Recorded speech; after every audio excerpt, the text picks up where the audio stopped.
Hello friends, welcome to our channel Jharkhand Pariksha students. आज 9 जून है और आज से झारखंड से रिलेटेड जितने भी करंट अफेयर्स बन सकते एग्ज़ाम पॉइंट ऑफ व्यू से उन सभी पर हम लोग डिस्कशंस करने वाले हैं। और अंत में मैं आपसे 2 क्विज क्वेश्चंस भी पूछने वाला हूं जिसका आंसर आपको कमेंट बॉक्स में करना है।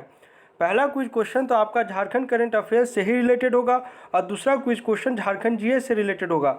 स्टूडेंट्स, कल जो मैंने क्वेश्चन पूछा था ना कि राजमहल में बसाए गए शहर, या फिर कुछ बुक्स में कहा जाता है कि नगर पहले से था, बस उसका नाम चेंज किया गया था राजा मानसिंह के द्वारा, तो उस नगर का क्या नाम है। तो इसमें बहुत लोगों को कन्फ्यूजन है। शायद इसलिए कन्फ्यूजन हो सकता है क्योंकि बुक्स में ना सिर्फ एक लाइन लिख के छोड़ दिया गया है, डिटेल्स में नहीं गया है, और कोचिंग वाले भी उसी सेंस में लेके जाते हैं। तो मैं थोड़ा सा आज आपको अकबर नगर के बारे में डिटेल में बताऊंगा कि आखिर राजा मान सिंह की क्या मंशा थी इस नगर का नाम चेंज करने के पीछे, जो कि मुझे सही लगता है, और झारखंड इंसाइक्लोपीडिया में भी यही चीज़ दिया हुआ है। तो इसी के साथ हम लोग जाएंगे, ठीक है। थोड़ा डिटेल में जानिए ताकि आप इसे समझ सकें। और इनफैक्ट अगर बात करूं तो राजमहल का इतिहास अगर आप जानेंगे ना तो अकेले आप 12 से 15 पन्ना का इतिहास तो राजमहल में हो जाएगा अकेले। सिर्फ आपका मुग़ल एरा की बात कर रहा हूँ, जिस समय सिर्फ मुग़ल था आपका।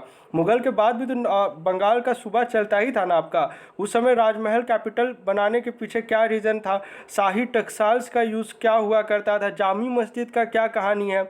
फिर आपके बाद उसके बाद एक सबसे महत्वपूर्ण है आपका दीवाने खास करके एक कॉन्सेप्ट हुआ करता था मुग़ल टाइम पे, वो आपका जो बनाया गया है जिसे हम लोग संगीत धरान या हॉल ऑफ स्टोन कहा जाता है, उसका निर्माण क्यों किया गया। तो बहुत चीज़ें राजमहल से अकेले बहुत सारे क्वेश्चन फ्रेम किए जा सकते हैं अगर हिस्ट्री पॉइंट ऑफ व्यू से देखा जाए तो।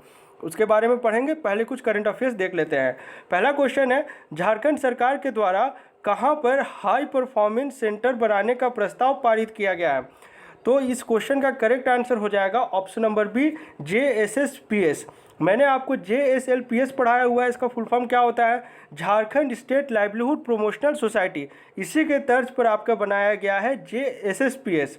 इसका क्या मतलब होता है, Jharkhand state sports promotional society. उम्मीद करते हैं फुल फॉर्म याद रखने में आप आसानी होगी। इससे पहले क्या था, और मैंने आपको पिछले साल जब करंट अफेयर्स कर रहे थे आपका अगस्त के मंथ में, उस समय मैंने आपको बताया भी था, ये कोटवार नहीं होगा, ये होटवार होगा। तो उस समय क्या था ना कि ये जो आपका हाई परफॉर्मेंस सेंटर बनाने की बात थी वो आपका यहाँ पर बनाना था। आपको याद होगा 2011 का समय था जब आपका यहाँ पर जब राष्ट्रीय खेलों का आयोजन किया गया था, 10-11 वाला समय था। तो उसके बाद जो था मेगा स्पोर्ट्स कॉम्प्लेक्स को इस रूप में डेवलप किया जाना था, वहाँ पर आपका खेल विश्वविद्यालय बनाया जाना था। लेकिन कितना पूरा गया आखिर जानते हैं, फाइनल होते होते ये चीज़ जो प्रस्ताव था ना यहाँ पर इसे इस्टेब्लिश करने का, वो खारिज हो गया। ना यहाँ पे कोई स्पोर्ट्स यूनिवर्सिटी बन पाया, ना हाई परफॉर्मेंस सेंटर।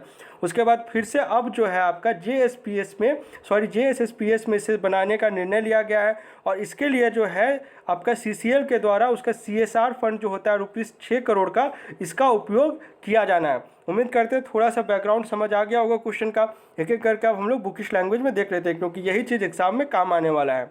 चलिए, फर्स्ट पॉइंट है आपका, झारखंड सरकार के द्वारा Jharkhand state sports promotional society, जिसे हम लोग JSSPS कहते हैं, में हाई परफॉर्मेंस सेंटर खोलने की बनाने का प्रस्ताव तैयार किया गया है। इसके लिए CCL के CSR फंड जो कि आपका 6 करोड़ रुपए है, इसके सहयोग से इसे बनाया जाना है। उसके बाद है आपका हाई परफॉर्मेंस। इस हाई परफॉर्मेंस सेंटर में sports medical science, sports psychology, sports nutrition और एक्सरसाइज साइकोलॉजी आदि से संबंधित ट्रेनिंग प्रशिक्षु ले सकेंगे। यह देश का 6ठा हाई परफॉर्मेंस सेंटर होगा अगर बन के निर्माण होता है तो, क्योंकि झारखंड में योजना बनता है और उसे जो है आपका अप्लाई होने में कम से कम 3 से 4 साल लग जाता है। जो भी हो, लैकुना कह लीजिए आप, सिंपल समझिए ना। गेतलसूद डैम कब से पढ़ रहे हैं, मैंने आपको समझाया है ना, 19 से पढ़ रहे हैं हम लोग। लेकिन कब प्रस्ताव पारित हो रहा, अब जाकर 21 में आपका यहाँ जून के मंथ में हुआ है। चलिए, इसमें JSSPS के बेहतर करने वाले खिलाड़ियों को एडवांस ट्रेनिंग दी जाएगी। साथ ही झारखंड के वैसे खिलाड़ी जो विश्व स्तर की प्रतियोगिता की तैयारी में जुटे हैं, उन्हें भी सेंटर में प्रशिक्षण का अवसर मिलेगा। तो JSSPS का कॉन्सेप्ट उम्मीद करते हैं समझ गए होंगे आप सब। सेकंड क्वेश्चन है, JTDS के द्वारा कितने जिलों में सोलर आधारित सिंचाई का उपयोग कृषि कार्य में किया जाएगा। मैंने आपको बोला है JTDS का केस हो तो आप अगर कुछ मेंशन नहीं किया गया है, आप कंप्लीटली ब्लैंक एग्जाम में आप 14 डिस्ट्रिक्ट के साथ जाएंगे, लेकिन कुछ योजना ऐसा होता है जहां पर JTDS जो है पूरा झारखंड को भी कंसिडर करता है, ठीक है। लेकिन JTDS का मेन काम है आपका जो सब ट्राइबल ज़िला है जो घोषित किए गए सरकार के द्वारा, वहाँ पर काम करना, जो कि आपका 14 है। लेकिन इस क्वेश्चन के लिए करेक्ट आंसर हो जाएगा ऑप्शन नंबर सी, 16 डिस्ट्रिक्ट्स में ये काम JTDS के द्वारा किया जा रहा है। एक एक करके सारे पॉइंट्स को देख लेते हैं। राज्य के 16 जिलों में कई प्रखंडों में सोलर आधारित सिंचाई का उपयोग कृषि कार्य में किया जाएगा। इसके लिए कल्याण विभाग संचालित झारखंड ट्राइबल डेवलपमेंट सोसाइटी ने योजना तैयार की है। इसे सितंबर तक पूरा करने का लक्ष्य निर्धारित किया गया है। डेडलाइन है सितंबर। क्यों सितंबर है भाई, ये भी रीज़न उठना चाहिए। सिंपल सा कॉन्सेप्ट है ना, रेनी सीजन स्टार्ट होने वाला है ताकि अच्छी खेती हो सके। चलिए, किसान साल भर पर कृषि कार्य करे, इसके लिए 64 सोलर बेस्ड कृषि सिंचाई तकनीक अपनाई जा रही है। फर्स्ट फेज में जो है जिलों के नाम आप ध्यान रखें, एक बार सुन ले, रिमेंबर करने को नहीं बोल रहा हूँ, आप थोड़ा सा रिटेन कर पाएंगे कुछ कुछ। फर्स्ट फेज में रांची, खूंटी हो गया, सिमडेगा हो गया, लातेहार, गुमला और लोहरदगा में से शुरू किया जाना है। प्रखंड का भी नाम लिख दिया हूँ, नोट्स में हमेशा डिटेल में आपको बना के देता हूँ इस कारण से। उसके बाद है आपका, अब बाकी रिमेनिंग डिस्ट्रिक्ट के नाम भी जान लें। पूर्वी सिंहभूम, पश्चिमी सिंहभूम, दुमका, पाकुड़, गोड्डा, साहेबगंज, जामताड़ा, सरायकेला खरसावां। अब देखिए ना, कनेक्टिंग द डॉट्स कैसे याद, मैं आपको समझाता हूँ। कुचाई के बारे में हम लोगों ने भी पढ़ा था ना, ऑर्गेनिक हल्दी। देखिए कुचाई याद आया कुछ, ऑर्गेनिक हल्दी वाला कॉन्सेप्ट। राजनगर तो कल ही पढ़ा है हम लोगों ने। क्या पढ़ा था आपका, सोलर आधारित या सोलर बेस्ड आप कह लीजिए, आपका कोल्ड स्टोरेज का निर्माण राजनगर में किया जाना है। इस प्रकार से रिलेट करके पढ़ेंगे तो याद रख पाएंगे। चलिए, अब योजना क्या है उसे थोड़ा सा समझ लीजिए। इस योजना के तहत हर ब्लॉक में 2-2 सोलर मशीनें लगाई जाएंगी। JTDS के द्वारा पूर्व में 1981 तालाबों को खुदवाया गया था, जिससे हर तालाब से 20-20 किसान समूहों को शामिल किया गया था उस समय पर। इसी तालाब से सोलर मशीन के माध्यम से सिंचाई कराई जाएगी। इससे 1500 किसानों को सीधा लाभ मिलेगा। मशीन का रखरखाव स्थानीय स्तर पर होगा। सोलर आधारित सिंचाई व्यवस्था का लाभ लेने के लिए किसानों से सेवा शुल्क भी लिया जाएगा। मशीन से 8 से 12 एकड़ कमांड एरिया में सिंचाई कराया जाएगा। उम्मीद करते हैं योजना कॉन्सेप्ट समझ आ गया होगा। चलिए, थर्ड क्वेश्चन है, काफ़ी इंपॉर्टेंट क्वेश्चन है GS पॉइंट ऑफ व्यू से, इसलिए मैंने इसे इंक्लूड किया है। मेरा एम है आपको जादू पटिया और पाटकर चित्रकला के बारे में थोड़ा सा बेसिक इंसाइट देना, क्योंकि ये क्वेश्चन एग्जाम में पूछे जा सकते हैं। क्वेश्चन है आपका, झारखंड के किस यूनिवर्सिटी में जादू पटिया और पाटकर चित्रकला की पढ़ाई शुरू की जाएगी? तो इस क्वेश्चन का करेक्ट आंसर हो जाएगा option number C, Ranchi university में इसकी शुरुआत की जानी है। ये फोटो हो गई, यहाँ पर आप पाटकर देख पा रहे होंगे, ये है आपका जादू पटिया चित्रकला। अब एक एक करके ये चित्रकला वाला कॉन्सेप्ट हो गया, बुक्स वाला कॉन्सेप्ट हो गया, ये सब में गलती ना करें, ये सब काफ़ी इजी क्वेश्चंस पूछा जाता है जो आपका करंट अफेयर्स से बेस्ड होता है। टेराकोटा का भी 4 डिज़ाइन आपको पढ़ना है, ये सब चीज़ बुक्स में अवेलेबल है, सर्च करें थोड़ा ठीक से। रांची यूनिवर्सिटी में जादू पटिया और पाटकर चित्रकला की पढ़ाई की शुरू की जाएगी। दोनों शैलियों को फाइन आर्ट्स के सिलेबस में शामिल कर पढ़ाया जाएगा। चलिए, यहाँ पे चूंकि आपका पेंटिंग से रिलेटेड आया है, अब एक चीज़ और जान लें, झारखंड से 2 चित्रकला को GI टैग मिला हुआ है। कौन कौन सा है? कोहबर और सोहराई। ये भी काफ़ी इंपॉर्टेंट क्वेश्चन है, याद रखेंगे। उद्देश्य क्या है? वर्तमान और आने वाली पीढ़ी को इस कला की जानकारी देना, क्योंकि ये अब लुप्त होने की इस कगार पर है, क्योंकि इसमें नेचुरल इंग्रेडिएंट्स का यूज़ किया जाता है। मतलब आर्टिफिशियल कह लीजिए, वो इस टाइप से कुछ नहीं है, इसमें सब चीज़ नेचुरल। अब थोड़ा सा हम लोग पाटकर कला के बारे में जान लेते हैं। पाटकर कला जो है पूर्वी सिंहभूम जिला के ढालबुमगढ़ क्षेत्र से जुड़ी हुई है। अब चलिए, ढालबुमगढ़ का जिक्र आया तो आपको याद आना चाहिए फोर्टिफाइड आयरन चावल योजना का कॉन्सेप्ट, मैंने आपको बार बार पढ़ाया है। इसकी शुरुआत कहाँ? चाकुलिया प्रखंड, जो कि आपका ढालबुमगढ़ एरिया में पड़ता है, वहाँ से शुरू किया जाना है। जब बजट में भी इसे मेंशन किया गया है, 2021-22 के बजट की बात कर रहा हूँ। इस कला में हाथों से बनाए गए सामग्रियों का इस्तेमाल किया जाता है। पेड़ के पत्ते या छाल से रंग बनाए जाते हैं। इसमें कृत्रिम रंगों का प्रयोग नहीं होता, आर्टिफिशियल कलर्स। पेंटिंग में प्रयोग होने वाला ब्रश भी आपका हाथों से ही बनाया जाता है। चलिए, अब आइए जादू पटिया चित्रकला में।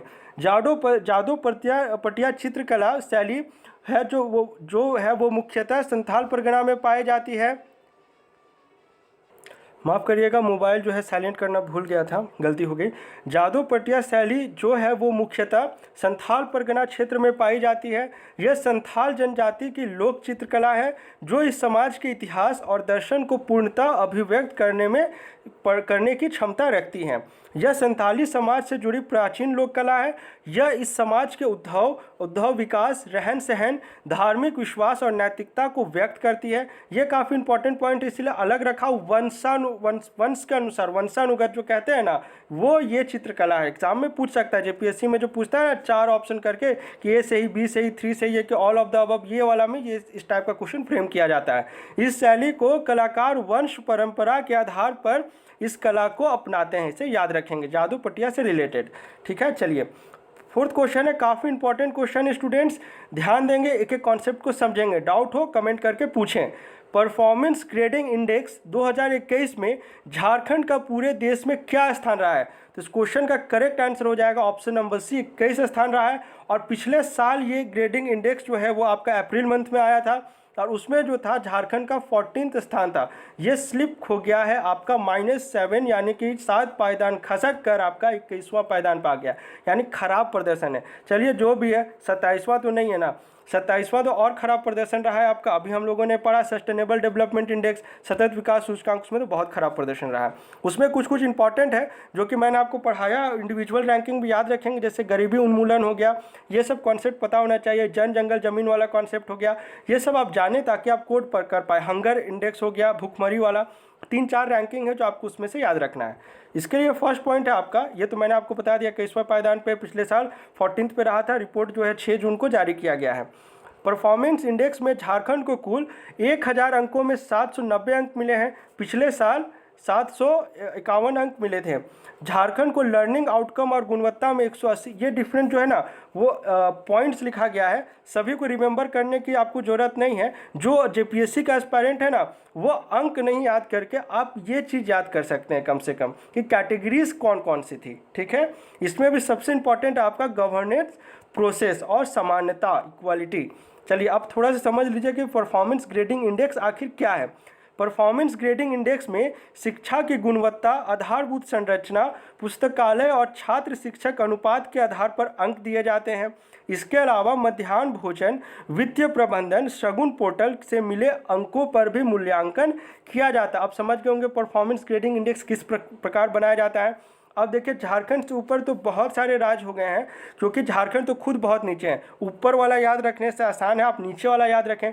और हमेशा कुछ अगर झारखंड के आसपास होगा ना तो 2 स्टेट्स तो हमेशा रहने वाला है। एक एनालिसिस के बाद ही बता रहा, एक तो आपका यूपी हो गया, दूसरा हो गया बिहार। ये दोनों हमेशा झारखंड के या तो 1 पायदान ऊपर रहेंगे या 2-3 पायदान नीचे ही रहने वाले हैं, क्योंकि अब नॉर्मल है ना, जहाँ लिटरेसी रेट कम है वहाँ का परफॉर्मेंस ये सब इंडेक्स में खराब ही रहता है।